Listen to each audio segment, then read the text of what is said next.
आपके south east में अग्नि है, अगर आप इसको बैलेंस नहीं करेंगे तो बड़ी ट्रबल्स आएंगी। आपके नॉर्थ ईस्ट में पानी है, इसको बैलेंस नहीं करेंगे तो बड़ी ट्रबल आएगी। साइकोलॉजिस्ट के पास जाएंगे, डॉक्टर के पास जाएंगे तो वो कहेगा आप अपनी जो डर हैं, जो चिंताएं हैं उनको भूल जाइए। एक एलिमेंटल वास्तु का क्या मतलब होता है कि हमारे जीवन में, हमारी बॉडी में, हमारे घर में 5 महातत्व होते हैं। सिनेमन में वो ताकत है जो कि आपने अगर अच्छा बोला तो उसको और 4 गुना अच्छा कर दिया।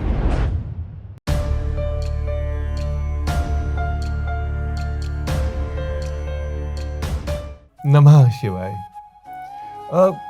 देखिए, मुझे तो मैं जिस किसी भी अपने रिलेटिव्स के घर में जाता हूँ वहाँ बुजुर्ग ज़रूर मिलते हैं, और बुजुर्ग जब आशीर्वाद देते हैं ना तो कहते हैं फूलो फलो, सुख समृद्धि हो आपके घर में, आपकी ज़िंदगी में बड़ी अच्छी लाइफ बन जाए, खाओ पियो, बच्चे हो। ये कितना अपने आप में एक फुलफिलिंग आशीर्वाद होता है। तो क्या हम इस आशीर्वाद को वास्तु के फॉर्म में लेके आ सकते हैं? ऑफ कोर्स लेके आ सकते हैं। अच्छी चीज़ें तो जितनी मर्जी आए लेके आ जाओ, तो आशीर्वाद मिलने चाहिए हमें। सो जो वास्तु पुरुष हैं हमारे घर में, उनको एक्टिवेट करना बहुत इंपॉर्टेंट है, उनको रुष्ट नहीं करना चाहिए। और मैं बहुत प्रैक्टिकल और बहुत साइंटिफिक वास्तु एक्सपर्ट हूँ। मैं गाइड भी करता हूँ, तो सबसे पहले लाइफस्टाइल बहुत ज़रूरी होता है जिसको मैं देखता हूँ। और लाइफस्टाइल आपका ख़राब है तो फिक्स्ड वास्तु जितनी मर्जी है ठीक कर लीजिए, आपका कभी कुछ भी अच्छा नहीं हो सकता। तो मैं एक बड़े फिलॉसफिकल वे में सबको बताऊंगा कि ज़िंदगी को कैसे ठीक करना है वास्तु से। तो यहाँ मैं सुख समृद्धि को लेकर के आना चाहता हूँ। सुख समृद्धि हमारे जीवन में कैसे आए, मैं 4-5 बातें आपको बताऊंगा। 4-5 बातों में सबसे पहले आपको एलिमेंटल वास्तु ठीक करनी है। एलिमेंटल वास्तु का क्या मतलब होता है कि हमारे जीवन में, हमारी ज़िंदगी में, हमारी बॉडी में, हमारे घर में 5 महातत्व होते हैं, जिसको हम 5 एलिमेंट्स बोलते हैं। आपके साउथ ईस्ट में अग्नि है, अगर आप इसको बैलेंस नहीं करेंगे तो बड़ी ट्रबल्स आएंगी। आपके नॉर्थ ईस्ट में पानी है, इसको बैलेंस नहीं करेंगे तो बड़ी ट्रबल आएगी। ऐसे ही आपके नॉर्थ वेस्ट में क्या है? आपके नॉर्थ वेस्ट में आ गया वायु तत्व, इसको बैलेंस नहीं करेंगे तो जीवन में सोच, जीवन में तरक्की, अपॉर्चुनिटीज़ नहीं आएंगी। और अगर आप साउथ वेस्ट का तत्व है, वो पृथ्वी तत्व है, अर्थ एलिमेंट है, उसको ही आप अगर नहीं बैलेंस करेंगे तो बड़ी ट्रबल हो जाएगी। घर का वास्तु, अगर आपने बंगलो बनाया, घर बनाया, फार्म हाउस बनाया और साउथ वेस्ट में आपने गड्ढा कर दिया, साउथ वेस्ट में आपने स्विमिंग पूल बना दिया, साउथ वेस्ट में आपने अंडरग्राउंड पानी की टैंकी बना दी, साउथ वेस्ट में आपने सेप्टिक टैंक बना दिया, और फैक्ट्रीज में आपने साउथ वेस्ट में ईटीपी प्लांट या ईटीपी या एसटीपी कुछ भी ऐसा बना दिया, तो गड़बड़ हो गई, एलिमेंटल वास्तु बिगड़ गई। तो इन सब चीज़ों को ठीक करना बहुत इंपॉर्टेंट है। उसके बाद हम चलते हैं क्लींजिंग। क्लींजिंग बहुत इंपॉर्टेंट है, लेकिन क्लींजिंग से पहले एक जो जरूरी पॉइंट है मैं आपको बताता हूँ। क्लींजिंग से पहले डी-क्लटरिंग। हमारी जो लाइफ है ना, उसके अंदर डी-क्लटर मोस्ट इम्पॉर्टेंट है। साइकोलॉजिस्ट के पास जाएंगे, डॉक्टर के पास जाएंगे तो वो कहेगा आप अपनी जो डर हैं, जो चिंताएं हैं उनको भूल जाइए। एक संत के पास, एक गुरु के पास जाएंगे, वो भी बोलेंगे कि चिंता छोड़ दीजिए, पुरानी चीज़ें छोड़ दीजिए, ग्रजेस छोड़ दीजिए। तो घर में जो आप सामान रखते हैं, आप ये मत कहिए कि ओल्ड इज गोल्ड। हर चीज जो ओल्ड होती है वो गोल्ड नहीं होती।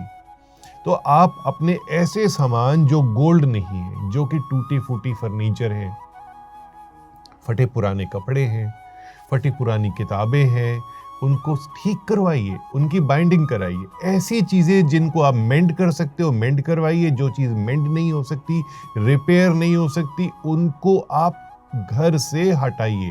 तभी जिंदगी में सुख और समृद्धि का आशीर्वाद आपको मिलेगा। तो सबसे पहले हमने डिस्कस किया एलिमेंटल वास्तु, उसके बाद डीक्लटरिंग, और उसके बाद हमारी बारी आती है क्लींजिंग की। किसी भी चीज को धोना तो बहुत ज्यादा जरूरी है, साफ करना बहुत ज्यादा जरूरी है। हम तो कपड़े धो लेते हैं और उनकी डर्ट निकल गई। आपने अपने घर की एनर्जी को कभी धोया? जी, आपके घर की जो एनर्जी है वो भी तो गंदी होती है। अगर आपके घर में कोई ऐसा इंसान आया जो दुख लेकर के आया मन में और आपसे बातें करी, आधा 1 घंटा बैठा, चाय पानी पिया, लेकिन हल्का होकर के गया, तो उसका दुख कहाँ गया? क्योंकि उसने अपने मन से, अपने दोस्त से बातें करी, अपने भाई से बातें करी और उसका दुख तो वहीं आस-पास गिर गया, आपके एनवायरनमेंट में। That is called aura, that is called energy environment. यही मेरा एक सक्सेस मंत्र है, क्योंकि जहाँ पर भी मैं कंसल्टेशन देता हूँ, एनर्जी सबसे पहले देखता हूँ और उसको ठीक करवाता हूँ। तो आपने समुद्री नमक अपने घर में ज़रूर रखना है। जहाँ-जहाँ बैठते हैं, समुद्री नमक, सी salt, live vastu C salt which is fortified with aroma oils, ये ज़रूर यूज़ करना है आपने। सी सॉल्ट के साथ-साथ ओरिजिनल इंसेंस, धूनी जिसको बोलते हैं, चंदन की, लोबान की, गुग्गल की और बहुत सारी और हर्ब्स की, ये करना है। और पचासों ऐसी चीज़ें हैं जिसको मैं आपको बताता रहता हूँ एनर्जी क्लींजिंग के बारे में। तो आप तो सिर्फ सी सॉल्ट ही यूज़ कर लेंगे तो ही कमाल हो जाएगा। ये सब तो बातें हो गई। अब एक उपाय और बताऊँगा आपको जिससे आपको स्ट्रेंथनिंग मिलेगी, जिसके लिए आप कहेंगे कि हाँ, बहुत अच्छा है। आपके ही किचन से कई ऐसे मसाले होते हैं जो मैं यूज़ करवाता हूँ। सिनेमन स्टिक्स अगर आप अपने रूम में रखते हैं, अपने आस-पास रखते हैं, तो वास्तु की एनर्जी पावरफुल होती है, अच्छी एनर्जी पावरफुल होती है। सिनेमन में वो ताकत है जो कि आपने अगर अच्छा बोला तो उसको और 4 गुना अच्छा कर देगी।